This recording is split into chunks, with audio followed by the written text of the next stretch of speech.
La Organización de Farmacéuticos Ibero-Latinoamericanos Capítulo México presenta. Hola, muy buenos días.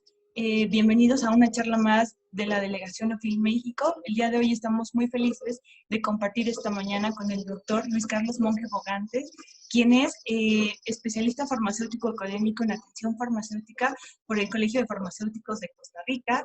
Tiene una licenciatura, y doctorado en farmacia profesional también por la Universidad de Costa Rica y un máster académico en atención farmacéutica integral por la Universidad de Barcelona, España. Tiene una amplia experiencia en farmacia comunitaria privada a nivel asistencial como regente farmacéutico, con 16 años de ejercicio profesional. Además, es docente universitario y participa pues, en diferentes organizaciones como OFIL Internacional y OFIL de Costa Rica. Bienvenido y muchas gracias por aceptar esta invitación con nosotros. Gracias, doctor. Buen día. Muchas gracias. Gracias por la invitación de OFIL México. Para mí es un placer estar con ustedes. Muchas gracias. Pues el día de hoy queremos comentar un poquito de la situación y el panorama del farmacéutico en Costa Rica. Y pues comencemos con algunas preguntas que yo creo que van a ser de interés para nuestra audiencia. ¿Cómo se desarrolla el farmacéutico en Costa Rica? ¿Cómo participa en su sistema de salud? ¿Podría comentarnos un poco sobre esto? Claro, muchas gracias. En Costa Rica, el farmacéutico tiene ya cerca de 120 años de formación académica continua en el país. Ya incluso fuimos de las primeras profesiones en nuestro país. Es un país pequeño de Centroamérica.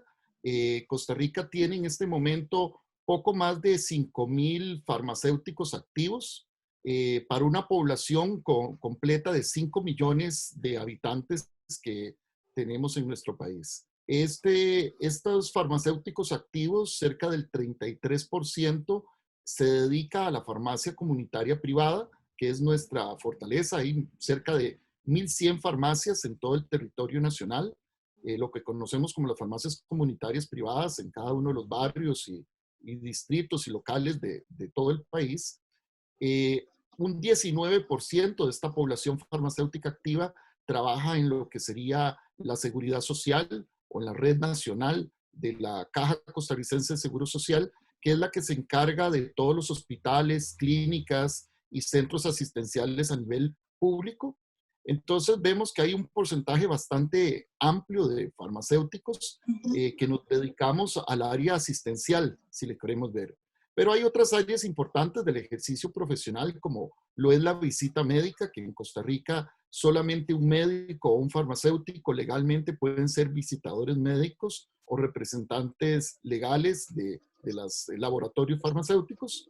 Y existe la parte de farmacia industrial, ¿verdad? Toda la parte de producción, control de calidad, entre otras áreas de importancia que han venido creciendo en los últimos años, como los asuntos regulatorios y la farmacovigilancia. Son básicamente las grandes áreas en donde ejercemos la profesión aquí en Costa Rica. Muy interesante. Y bueno, sabemos que todos a nivel mundial estamos como sufriendo ahorita algunas consecuencias a raíz de la pandemia, ¿no? De esta contingencia que estamos viviendo de COVID-19. Y vamos a preguntarle algunas cosas enfocadas a esto, ¿no? Por ejemplo, en cuanto al personal farmacéutico que está en primera línea, ¿cuál es el reto al que se están enfrentando, ¿no? A nivel comunitario, en farmacias comunitarias?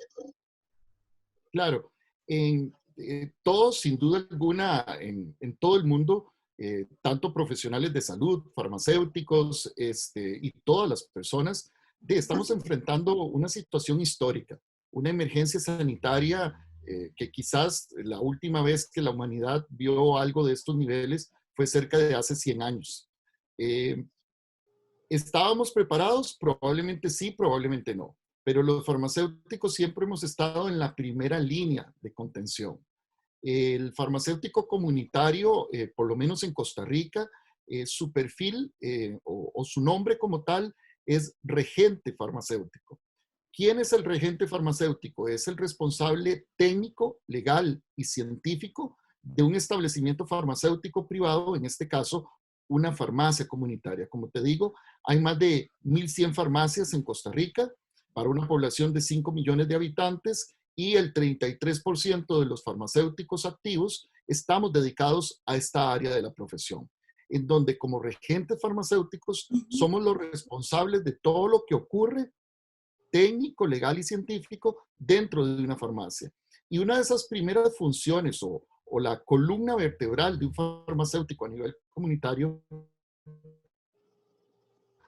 es esa conexión directa que tenemos con la población, en donde la gente acude a hacer consultas, ¿verdad? A adquirir sus medicamentos, a buscar un consejo por parte del farmacéutico.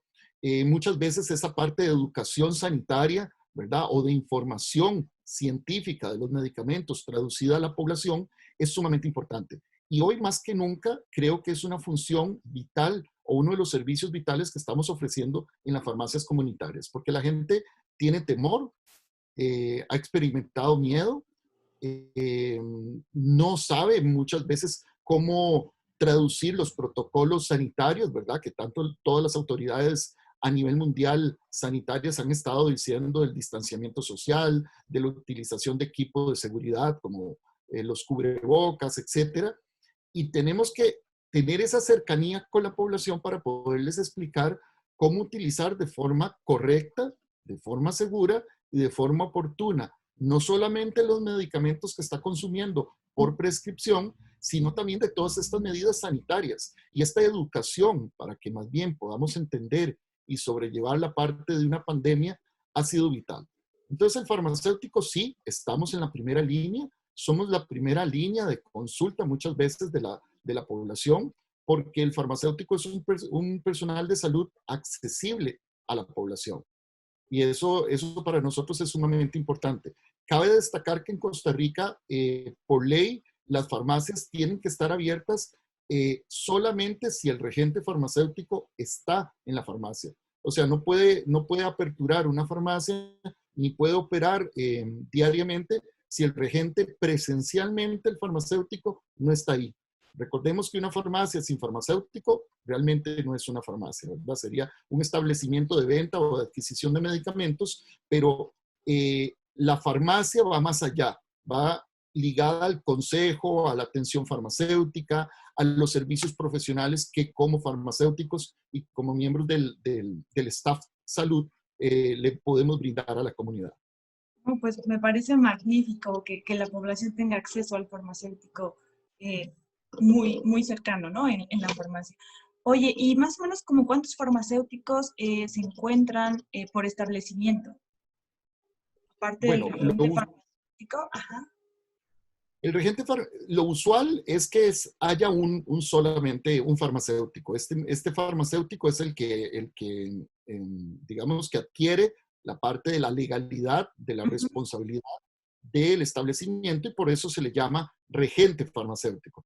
Pero es la misma persona, es la misma figura. El farmacéutico y el regente farmacéutico es el mismo profesional, solo que aparte de nuestras funciones, digamos, asistenciales o directamente del despacho y la dispensación de los medicamentos, el consejo farmacéutico, toda la educación que damos como farmacéuticos y que por eso estamos a cargo del establecimiento, tenemos adicional ya un montón de funciones administrativas, de controles, como por ejemplo con los medicamentos psicotrópicos, estupefacientes, con antibióticos, con todos los reportes que hay que hacer con las autoridades sanitarias y bueno, ya los controles ya propiamente internos o logísticos también de vigilar toda la cadena de suministro de los medicamentos. Un ejemplo muy puntual, las vacunas que tengan que venir en cadena de frío y todos estos controles técnicos que hay que realizar caen o recaen sobre la figura del regente farmacéutico. Pero por lo normal, una farmacia tiene a un solo farmacéutico. Quizás a veces fines de semana, ¿verdad? Cuando hay farmacias que tenga horarios extendidos de noche o horarios extendidos de fines de semana, hay un segundo farmacéutico, quien es el que hace el turno, por decirlo así, de fines de semana. Pero hay un regente farmacéutico principal, quien es el que se encarga de toda la parte administrativa. Okay, muy interesante, muchas gracias. Y bueno, ya que estamos en esta parte de la farmacia comunitaria, bueno, de los servicios y la atención que brindan los farmacéuticos en este centro sociosanitario, eh, ¿cuál ha sido el abordaje que han tomado para los pacientes que son sospechosos de COVID-19? Sí, bueno, en Costa Rica la situación ha estado relativamente controlada. Relativamente digo porque en esta semana nosotros tuvimos el primer caso el 6 de marzo de este año. Eh, y hemos 20 pacientes por día. Esto porque el Ministerio de Salud de Costa Rica ha detectado y ha controlado muy bien los clústeres, ha estado haciendo todo ese cerco epidemiológico bastante, muy de cerca y relativamente ha estado controlado por todas las medidas de cuarentena y confinamiento que se ha tenido. Con evidentemente todos los impactos socioeconómicos, porque sabemos que no solamente estamos enfrentándonos a una emergencia sanitaria, epidemiológica, sino que también esto conlleva pues, impacto en empleos, el impacto a nivel social o económico en las familias, muchos despidos, gente que se ha quedado sin trabajo, locales que están cerrados, ¿verdad? Entonces, hay un trastorno en toda la sociedad en donde el farmacéutico a nivel comunitario lo que ha estado haciendo esta función es de educación sanitaria, ¿verdad?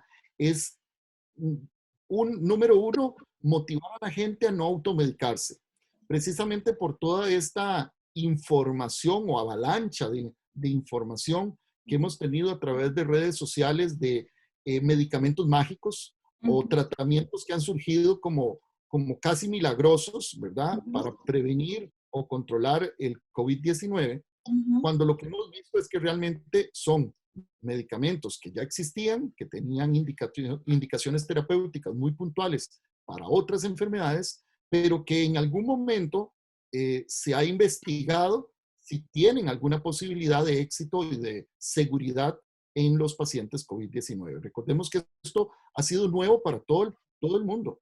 No existe un tratamiento farmacológico como tal. Entonces, la gente ha acudido a través de mensajes que presidentes de algunos países, algunas organizaciones, mensajes falsos que han circulado a través de Internet, quieren acudir a consumir y tener esos medicamentos para proteger su vida y su familia. Entonces, el farmacéutico ha tenido que cumplir una labor muy importante de retener esa venta, ¿verdad?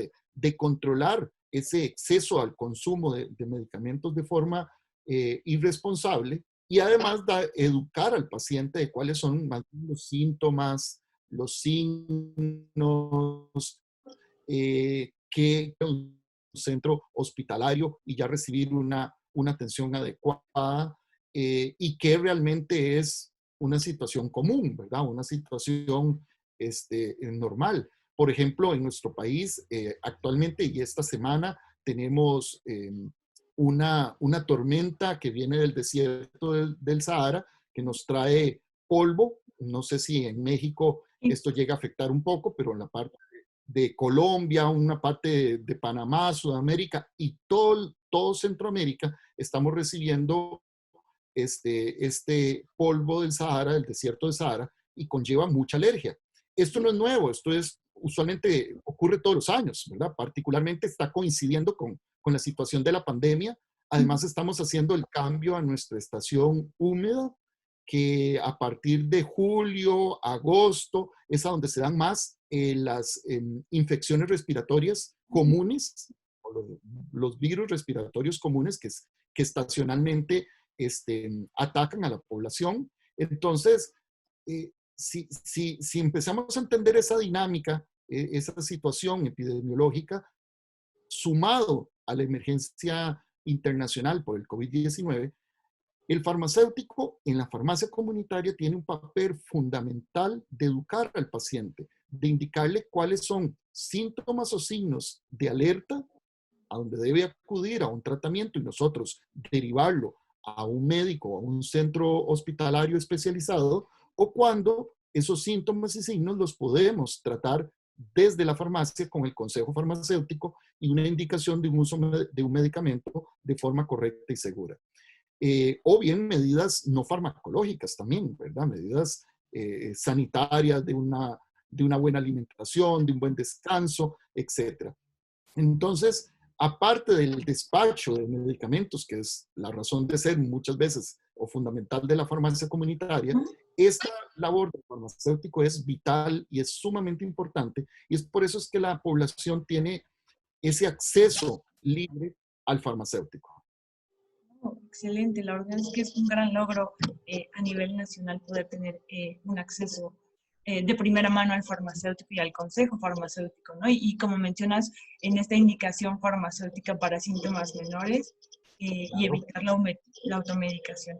Y en este tema que mencionabas sobre el, y que el público quiere adquirir medicamentos como los que ya hemos mencionado y hemos visto seguramente en muchos medios de comunicación, la hidroxicloroquina, la dexametasona, ¿existió a nivel nacional alguna regulación en cuanto a la venta de estos, venta y prescripción de estos medicamentos?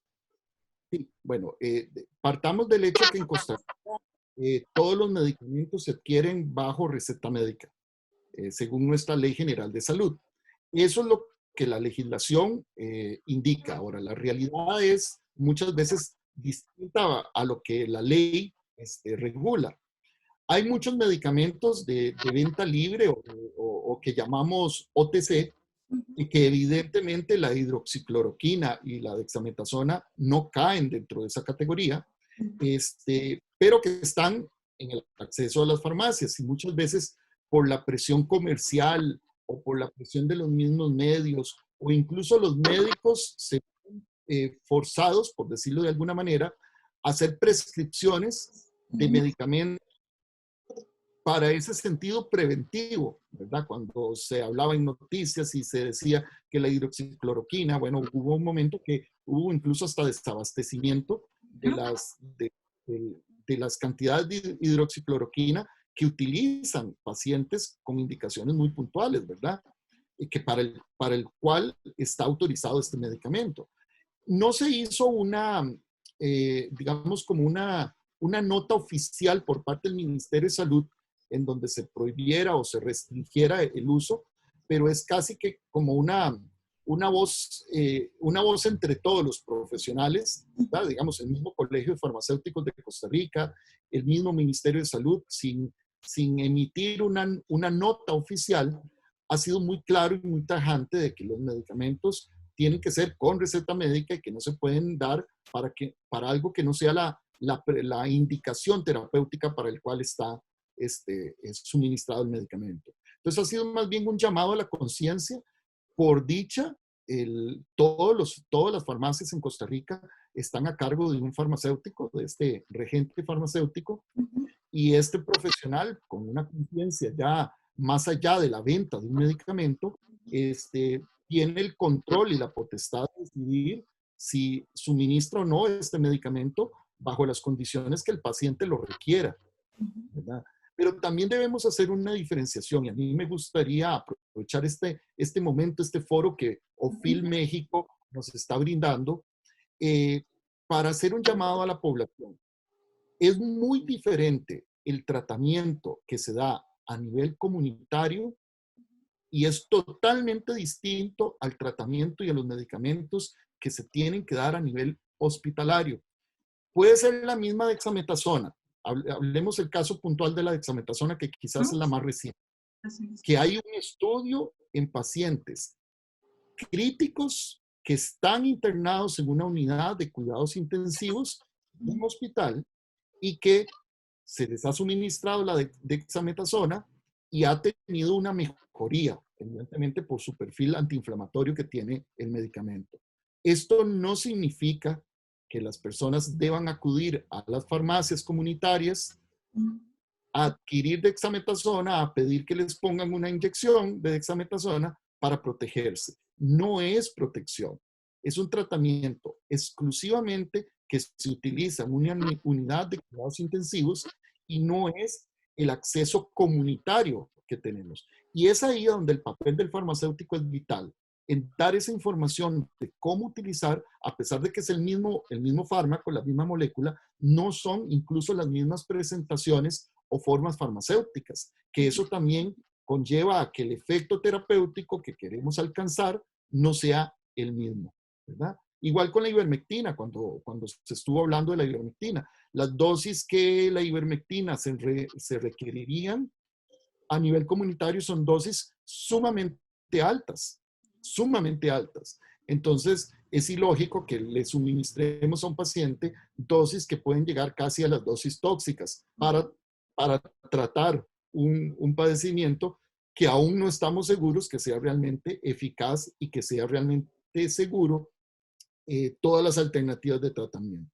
La efectividad y la seguridad la vamos a tener en el tanto podamos explicarle a la población, mantener ese distanciamiento social, mantener el uso de la mascarilla, ¿verdad? El uso adecuado de la mascarilla, porque también una sensación falsa de seguridad de mantener una mascarilla puede contribuir a las personas que no se laven bien las manos, que no mantengan el distanciamiento social, que en este momento es lo vital. Cuando llegue la vacuna, si es que se logra desarrollar la vacuna, pero probablemente para inicios del próximo año, es cuando la población puede estar más tranquila y volver a una normalidad. Por el momento no podemos buscar medicamentos o mágicos y no podemos exigirle a la farmacia que nos dé un tratamiento para prevenir algo que todavía no podemos controlar. Así es. Oye, Luis Carlos, y en esta parte del consejo o la atención por el farmacéutico, ¿tienen ustedes un área especial dentro de la farmacia para realizar esta atención o este consejo?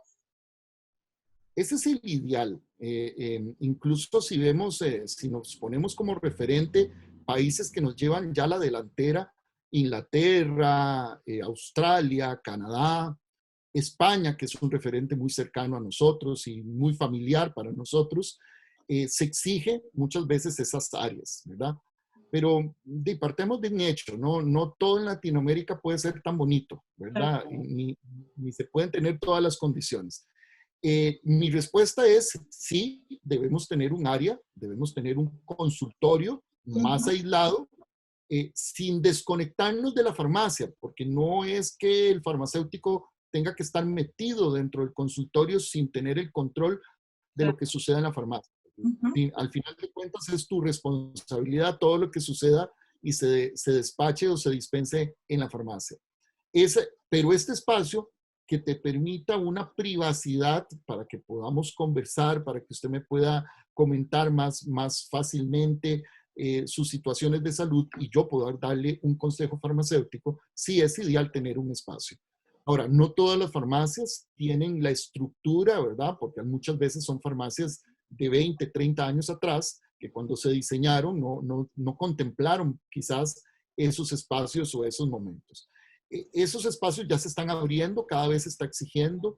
Le pedimos más a la población que exija que haya un farmacéutico para que no sea vamos, me regreso un momentito en esta respuesta. Todo el personal que está en la farmacia es un personal importantísimo. Son nuestros dependientes, son nuestros asistentes.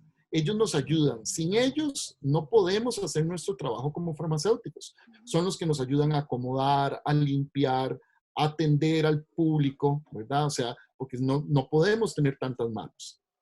Pero la población tiene que tener muy claro que el farmacéutico es el único profesional en salud que está dentro de la farmacia, que le puede brindar un consejo y una indicación farmacéutica y una serie de servicios de atención farmacéutica que puede tener acceso a la población.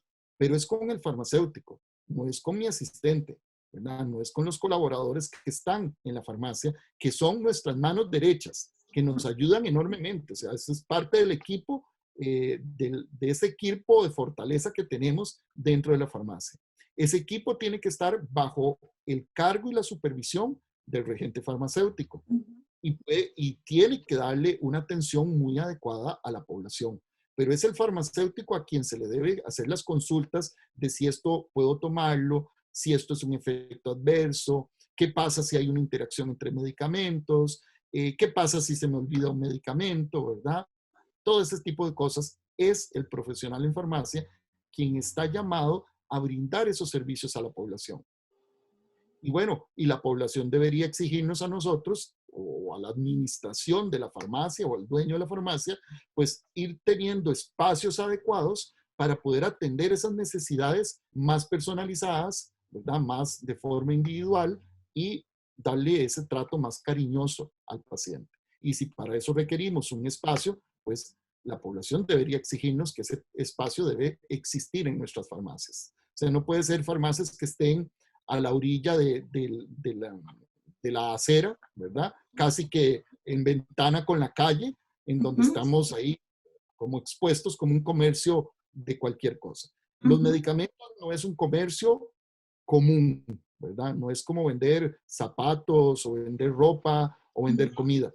Cada quien tiene su especialidad, cada quien tiene su importancia, pero la atención en salud y la atención farmacéutica se debe dar en circunstancias especiales. Oye, y en cuanto a la parte de los tratamientos o medicamentos que se están utilizando para los síntomas menores o casos leves de COVID-19, ¿tuvieron un incremento en la venta y alguna modificación en los costos de estos medicamentos? ¿Hubo algún incremento también en estos? Sí, no existe o no tengo a mano en este momento un dato estadístico de un aumento, pero es probable pensarlo, ¿verdad? Probablemente antialérgicos, ¿verdad? Productos como antiinflamatorios, este tipo de cosas. Quizás ha habido un aumento no solo en la recomendación, sino en la compra de las. Recordemos también que existen medicamentos de venta libre que lamentablemente en Costa Rica se ha entendido mal lo que significa la regulación legal de un medicamento de venta libre, deberían venderse libremente dentro de las farmacias, ¿verdad? Con el consejo farmacéutico. Pero lamentablemente se adquieren también estos medicamentos en supermercados, en comercios, no sé, de venta de abarrotes, de comidas, en diferentes establecimientos no farmacéuticos. Y eso es por una interpretación errónea que quizás nuestras autoridades sanitarias en diversos países han interpretado de lo que significa el over the counter. Pero bueno, la gente tiene acceso a esos medicamentos y tiene acceso libre a esos medicamentos. Te pongo un ejemplo. Es del 2017, no, por eso te digo, no tengo estadísticas muy recientes, pero en Costa Rica, con una población, como te decía, de 5 millones de habitantes, la Caja Costarricense de Seguro Social, que es la institución, la única institución que ve todo lo que es la red de salud del país, hospitales nacionales, hospitales regionales, clínicas o centros de atención comunitaria, desde el punto de vista público. Esta atiende cerca del 95 o 97% de toda la población costarricense, tiene acceso a la seguridad social. Solo en el año 2017 se consumieron 85 millones de recetas. O sea, es un número impresionante. 85 millones de recetas para una población de cerca de 5 millones de habitantes. Eso significa más o menos un promedio de 22 medicamentos por persona. Ahí es donde vemos que la labor del farmacéutico es tal, ¿verdad? En el al acceso a los medicamentos.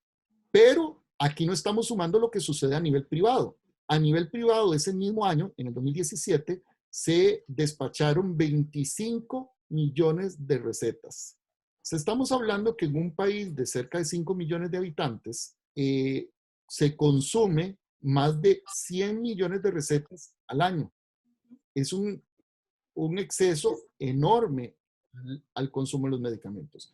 Es probable, sí es muy probable que por la situación del COVID-19 por el temor que haya tenido la población, se hayan aumentado el consumo de ciertos medicamentos, principalmente antigripales, principalmente antialérgicos, alguno que otro antiinflamatorio, ¿verdad? Y estos famosos medicamentos que hemos visto como salvación, ¿verdad? Que en algún momento han salido circulando a las redes sociales. Hemos tenido que contener los precios en cuanto a los medicamentos. Siento que siguen siendo muy similares, ¿verdad?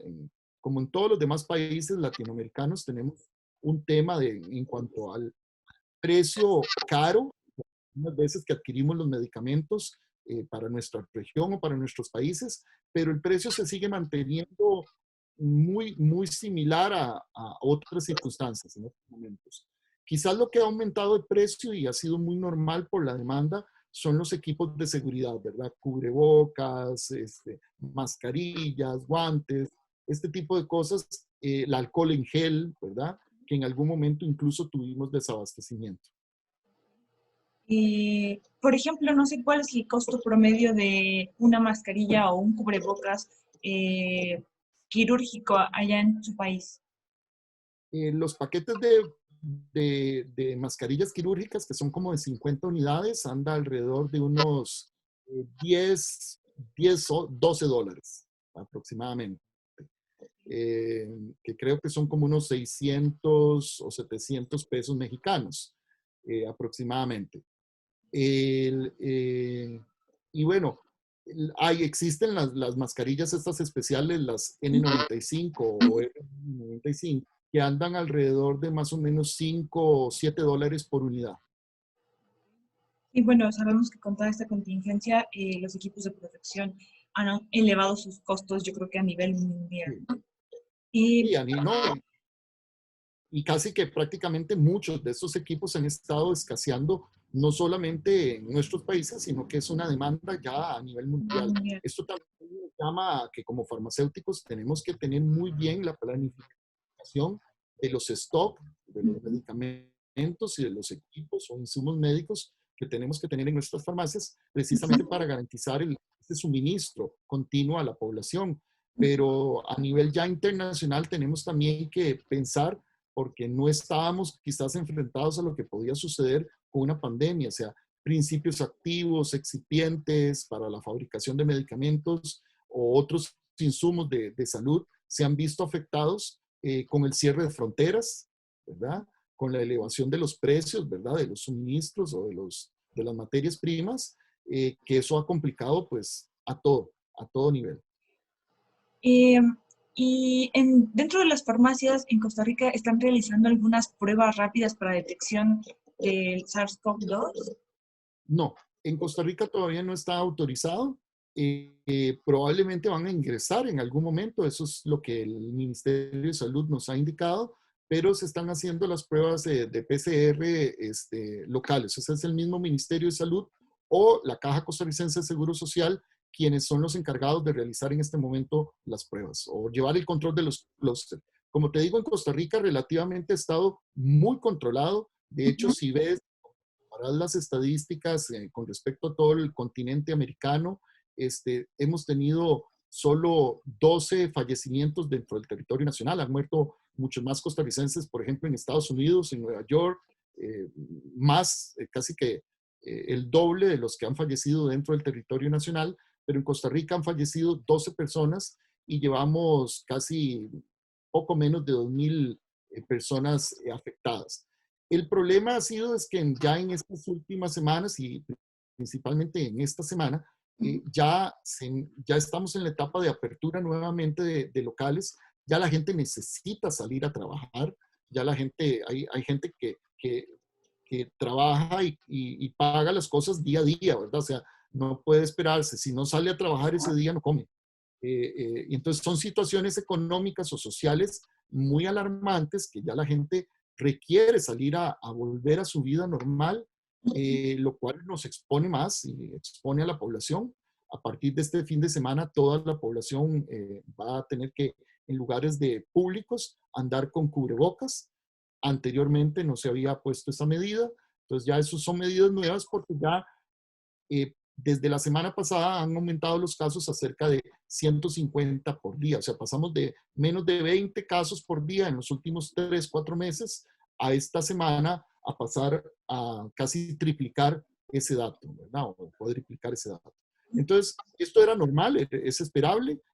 Costa Rica se ha mantenido más bien muy controlada la situación, pero estamos ya enfrentándonos a la parte comunitaria, ¿verdad? Un poquito ya a que la población esté más expuesta a esto. Lo que esperemos es que sea de forma controlada, que la gente entienda, no solo en Costa Rica, sino a nivel mundial, que esto es una situación real, es una situación seria, es una situación que pone en riesgo la vida de las personas y que debemos tomar la conciencia de cada uno protegerse, pero también proteger a los demás. Y ese distanciamiento social, el uso del equipo sanitario de cuidado personal y el lavado de manos es en este momento la mejor recomendación que como farmacéuticos o como profesionales de salud le podemos dar a la población. Debemos cuidarnos todos. Muchas gracias por esos comentarios. Finalmente, pues, ¿cuáles serían las recomendaciones que podrías dar a los farmacéuticos comunitarios para protegerse? Justamente, digo, ya las mencionaste, pero algunas recomendaciones extras que pudieran ellos tomar dentro de su jornada laboral o el establecimiento de la farmacia para poder dar esta atención. El Colegio de Farmacéuticos de Costa Rica ha estado muy activo, y siempre lo ha estado, y muy de la mano con el Ministerio de Salud.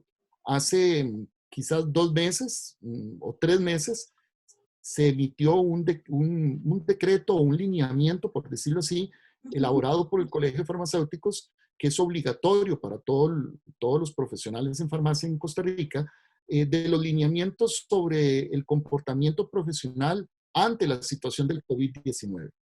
Y dentro de esos lineamientos está el uso de equipo de protección, ¿verdad? La limpieza constante con protocolos de limpieza de los establecimientos de salud para proteger no solamente a la población, sino proteger a los funcionarios, a los colaboradores que trabajan en la farmacia y al farmacéutico. Todas esas medidas sanitarias de limpieza, se han puesto marcas para que la persona no se acerque a 1,5 o 1,80 m de los mostradores de la farmacia. Se ha limitado hasta el 50% del aforo de la capacidad que tiene el local de personas. Entonces, esas son medidas que se han tomado en forma general. Además, se ha incrementado, ya existía todo lo que eran los servicios express y todo este tipo de cosas, pero bueno, hemos tenido que innovarnos, la telefarmacia, a través de redes sociales, incluso del WhatsApp.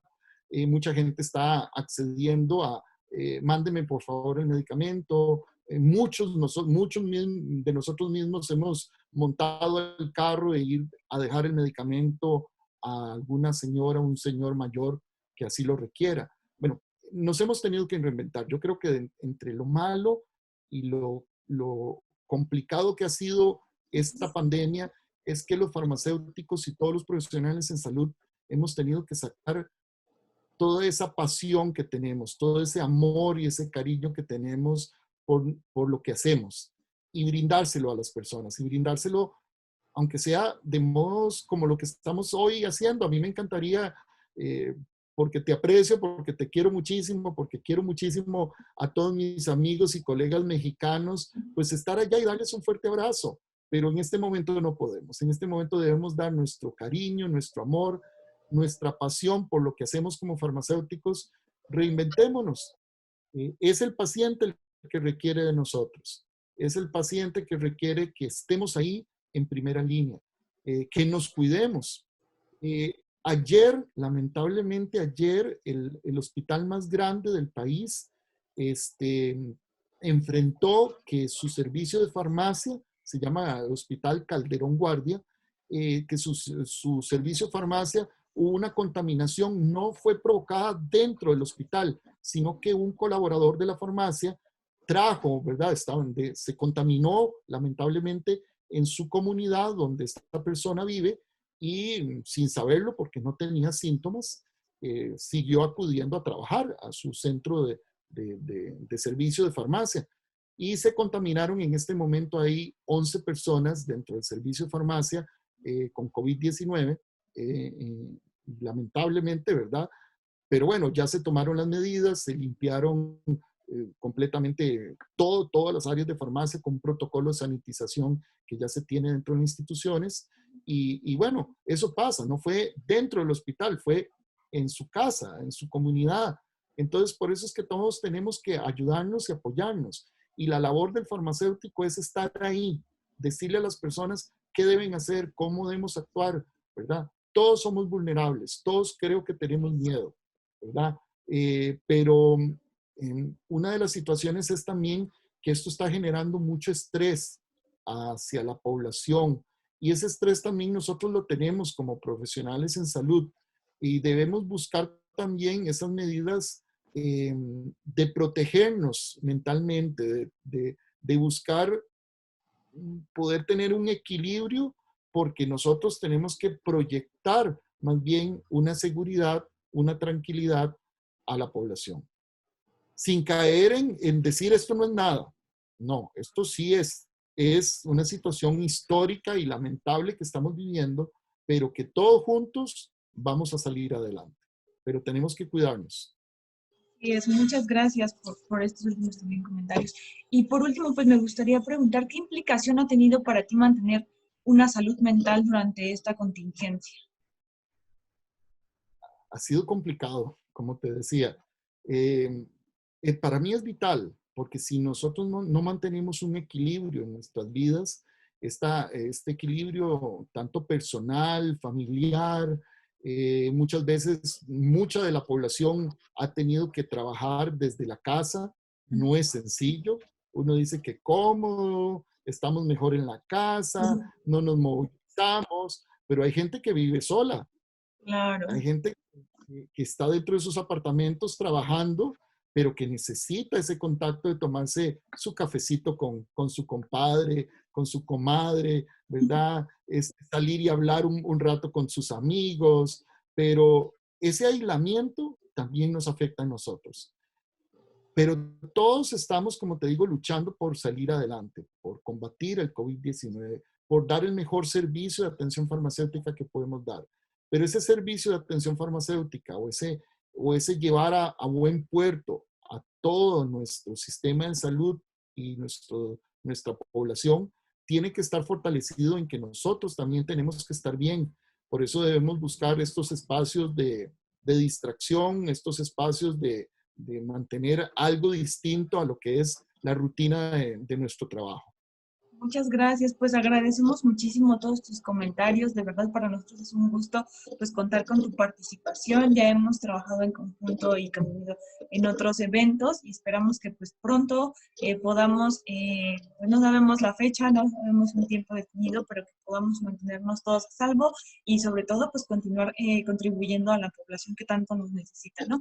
Que sigamos brindando todos estos servicios que ustedes, bueno, tienen la fortuna de haber ya desarrollado y me parece excelente que estén brindando esta atención de primera mano y con un enfoque asistencial orientado al paciente.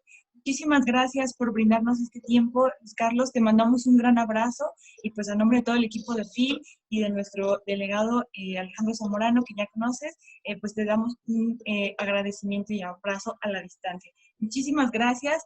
Que tengas un excelente día, mucha fuerza para todos los farmacéuticos que continúan en primera línea y hasta pronto. Nos vemos pronto. Gracias. Muchas gracias. OFIL Capítulo México. Conociendo el trabajo del farmacéutico. Gracias por seguirnos.